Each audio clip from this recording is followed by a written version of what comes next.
name is Adeola Fayehun. I'm a journalist.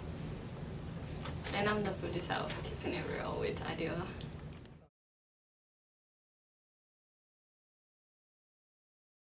When I was much younger, whenever we were watching CNN, I would just stare at Femi Oke. I don't know if you're familiar with her. She used to do Inside Africa for CNN. So the whole time that I was growing up, every night I would just watch her on, I don't know if it's every night, I don't remember now, but I know that I used to sit down and just watch her. At the same time, I would tell people when they ask me, what do you want to be when you grow up, I would say I want to be a lawyer. But then I would get home and just watch Femi Oke, and I would mimic her and try to act like I was Femi Oke, act like I was casting the news. And then I was a member of press club in secondary school, so we would do the news, I think every Wednesday on the assembly, and I loved that. And then when I came to the US to go to college, I found out I could choose any major that I wanted, and I decided to do journalism. And that's how I got into journalism.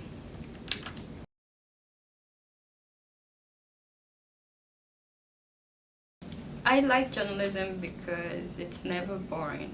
You work with the news, and the news changes every day. So what you worked with yesterday is not necessarily what you would work with today. And sometimes you have news that you have to work on for a long time, news that keeps developing. At the same time though, it's never boring. That's why I love journalism.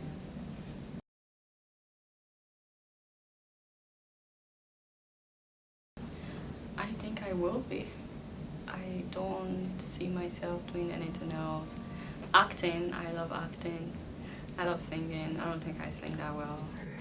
But in terms of profession, I've really enjoyed journalism.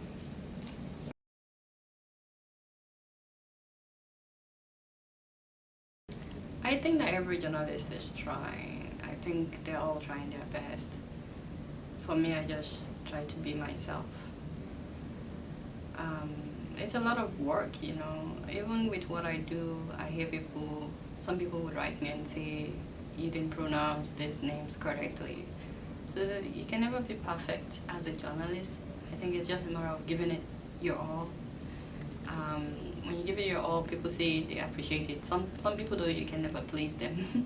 But I always admire all journalists, even those that are not doing what I'm doing, because circumstances are different, you know.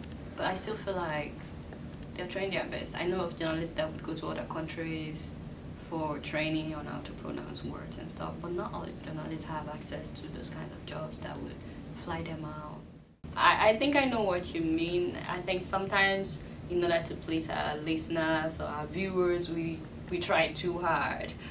But I've learned that just be yourself, I think, is the main thing to do. And even with that, there will be people that will always criticize you. Some people say I have a bad accent and so on. Some people say I'm faking my accent, but I just try to be myself though.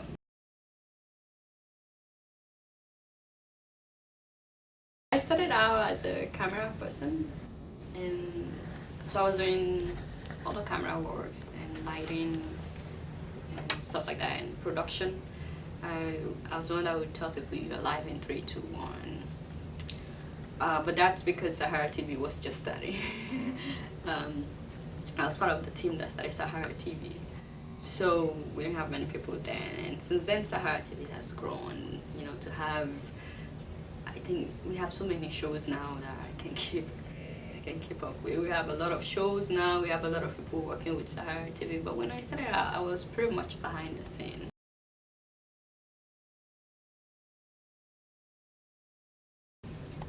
We had a lady that was doing the news at the time. She would do like a roundup around Africa, what's happening in different African countries for a few minutes. During our live show, we have a live show on Saturdays. And then she had to go back to Ghana.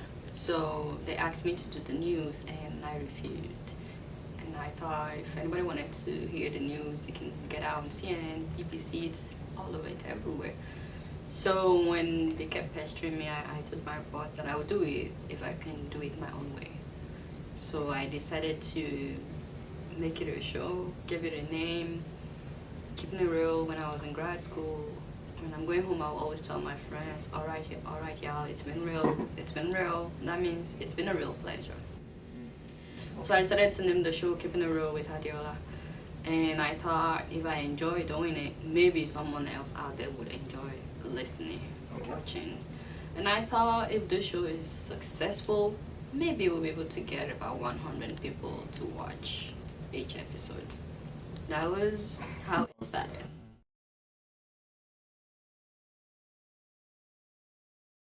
What's successful is that we got 100 from the first episode.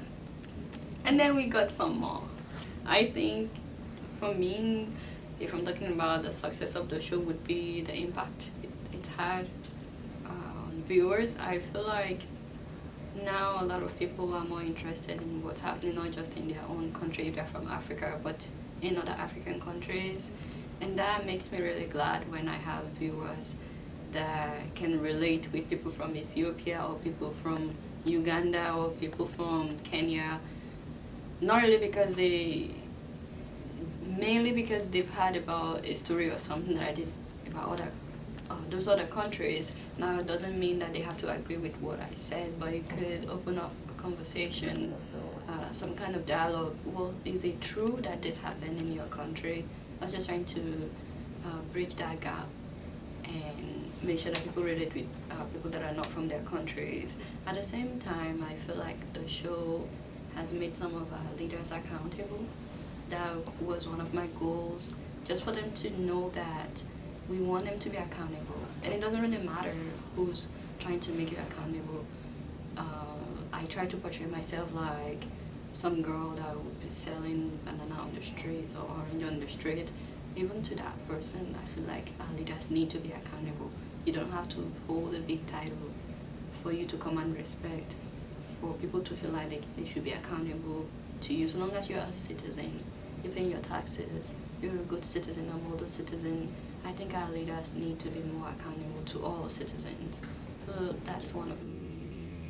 Not just the privileged, not just the big people, the guys at the top.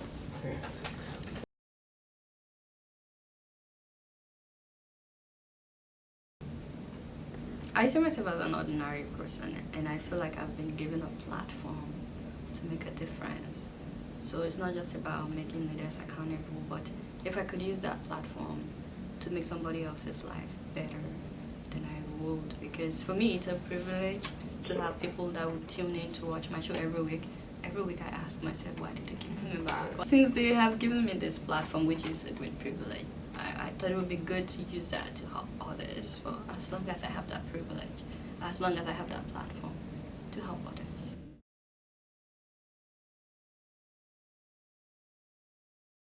In the next 5 years, honestly, I don't know. I see myself doing something bigger, something better, helping more people, but I don't know exactly what that would be.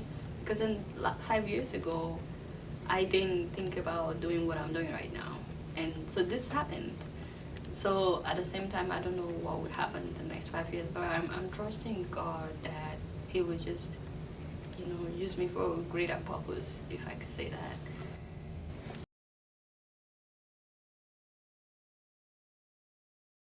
About my past.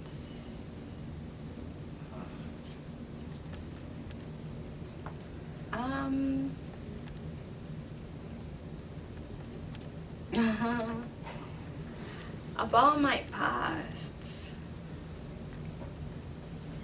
I strongly believe in that saying that all things work together for those who love God. I don't think there's anything I would change. If anything, I think I would pray more. Trust God more, that He knows how to figure things out.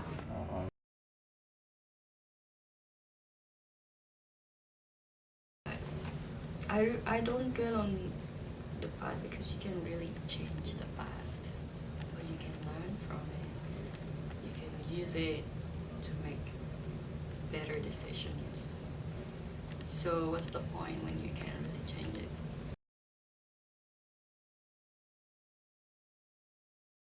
I pray and I spend time with my husband. I always look forward to his morning hugs. Oh, so cozy. I look forward to, that good morning kind of hugs. and like long hugs, you know. And then of course, we'll pray and have breakfast together before we get started with the day. So that's kind of how my morning is like. Unless I have to travel like really early in the morning, then the good morning would be shorter, like. And of course, read my Bible. Yeah, that's very important for me. I just never know what the day will be like.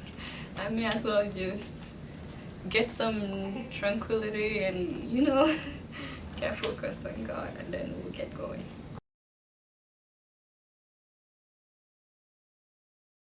I guess the question should be, am I ever focused? I guess I never think about what I've done. I always think about what I need to do. I remember when I was about to shoot this week's episode, I was telling a friend of mine, that's Dr. Damage's Rudolph. I was like, oh, I'm so nervous. And he's like, oh, that's good. That means you still have it or whatever. That happens, you know, everywhere. There's always that. I never feel like I've gotten the hang of it. It's gonna be 4 years in December. Is it? I don't know. It's just 181st episode. So I don't know. It's gonna be 4 years soon. I just, how do I stay focused? I think a lot about the impact their stories would have. Like, maybe it's an inspirational story. I'm thinking about inspiring somebody. I'm not thinking about myself. I pray. Prayer helps me to stay focused. I do as much as I can in terms of my own homework, like in research. Sometimes I would read through it a number of times, try to rehearse. So I try to do my best, and then I just leave the rest in God's hands. It can be overwhelming, you know, because I didn't know what I signed up for when I started the show, especially when the emails started coming in, and then messages on Facebook, messages on Twitter, and then I had to get on Instagram, and I'm like, on top of everything else that I have to do, and I have to tweet and, you know, post stuff on Facebook, so it gets really overwhelming. But at the end of the day, you think about the viewers. People are expecting a show. You have it together or not, whether you're focused or not. People are expecting a show. So I guess that helps me.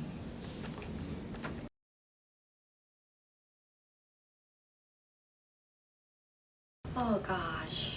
I don't really think that I have confidence. I feel like I do what I have to do. I will think about the consequences later. But I will do what I need to do. And then we can deal with, you know, I'm the kind of person that if I should see an accident, I would run to the scene and take care of the people. And then I may get home and start crying like, oh God, I just saw blood today or whatever. But what I need to do at the moment, I will. And then we can deal with the consequences later. The worst they could have done was to beat me up in front of the UN, and that would make news. And the whole time they were pulling me. I don't know if you could see that in the video. The women especially, they were pulling my purse, they were pulling me, and I should have, you know what I should have done? I should have said, Mr. President, these women are pulling me. Till today, I regret not doing that. I wish I said something.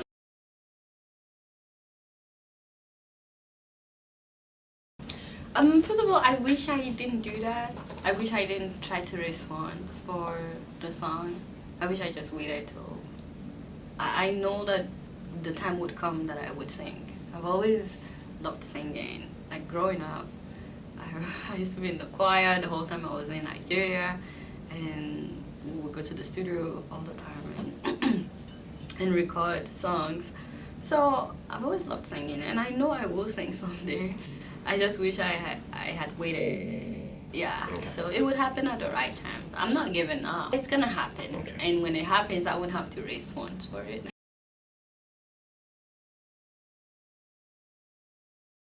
Okay, so I don't really think that I let what people say affect me, because I've been skinned I criticized from the very first episode. Trust me, it wasn't. People weren't that receptive when I started. It was a lot of. I had two options when that happened. There were a lot of positive feedback as well as a lot of attacks. People that believed I shouldn't have asked when he would step down, and people that believed I was disrespectful. There was one thing that really pained me was the fact that that video wasn't edited. That really pained me. So, but I had two options, I think. One option would have been, yeah, there was nothing wrong with what I did. There was nothing wrong with what I did. But then I know people that would feel like, this girl doesn't take corrections. She's so full of herself. This is clearly wrong, and she's still insisting there's nothing wrong with what she did, whatever. And then the other option for me would have been, you know what I did was terrible. It was terrible. I take it all back. And then those people would be happy that, yes, what she did was terrible, okay?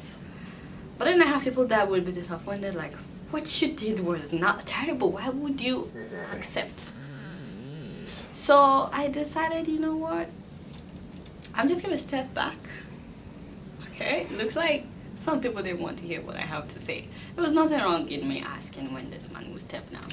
There was nothing wrong. And even the fact that I said he's old, which I said I wish they edited out, it was something that struck me when I saw him physically. I've seen pictures, I've seen videos, but seeing him physically, his mouth kept moving the whole time. Like, there were things that you won't see in video or in pictures. It just struck me. I was like, oh my god, this man is old. And I have met 90-something-year-old people that are not that, should I say, weak, because I feel like maybe because he's been the president, you know, it's a lot of work. 35 years of presidency is enough to make somebody look. So I thought, well, it looked like people didn't want to hear what I have to say. I'm just gonna step back. If they want to hear me, I will come back. If not, nobody begged me to start this show. It wasn't my fire by force. I don't see anything wrong in what I did and asking when he would step down. But the first time, it looked like it was the first time that somebody actually asked him, when will you step down? Maybe not the first time. At the same time, I didn't want to come off as this girl that has no respect, or this girl that is so full of herself and she doesn't take corrections. I do take corrections. But so that's why I was like, you know what, let me just, and if they really don't want me back, that would have been it, you know. I mean, I've done 3.5 years. I feel like I have done something, you know. So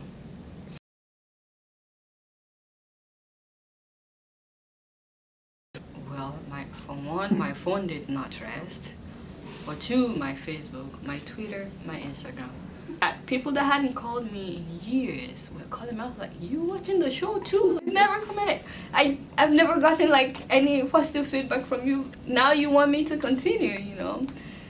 And for the first time, I actually realized what the show meant to people. Like, to be honest with you, I had no idea the show meant that much to some people. I had no idea. I thought, you know, it's just another, you laugh and you move on. I didn't know it meant that much to people. And so when I saw that, I was like, I can't let this stop me. I guess for now I will continue. Sit down with Kolido and be like, dude, people need you, maybe not me, but people need your pictures, they need what you're doing. So that's why we came back. I just thought it's better, instead of me like trying to say, oh, what I did was right or whatever, it's better for me to just step aside. Find out that a lot of people love Mugabe. A lot of people actually love Mugabe. And they have every right to, because he started out as a hero, you know, for Africa, not just for Zimbabwe, but for the whole of Africa. Along the line though, I feel like he failed people, but so many people are still holding on to what they admire about him, which is great. And I feel like people have the right to hold on to whatever they believe, instead of me trying to open your eyes and say, hey, things have changed. Because I actually went to school with a Zimbabwean friend, like when I went to college, and I've had a lot of things, even when I was in college. Before I finished school, before I started keeping it real, I've worked elsewhere before I started with Sahara, before I started keeping it real as well. So I've been hearing stories for a long time, especially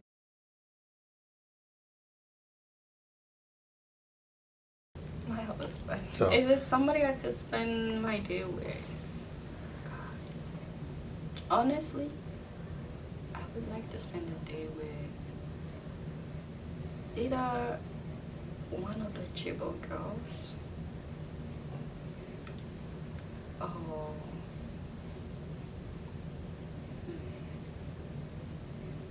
I would like to know what it means to be a president.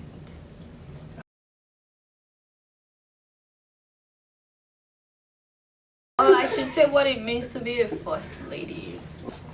To know what their life is like. Because I feel like we criticize them a lot. At the same time, I know that it's a lot of work trying to cater to the needs of 160 million people. So I like to know what their day-to-day activities are like, what their days are like. If really they are in tune with the masses, or they are only fed what they need to, what the people around them feel like they need to hear. You know, if I wonder if they are in a bubble, or if they're actually in tune with the masses. yeah.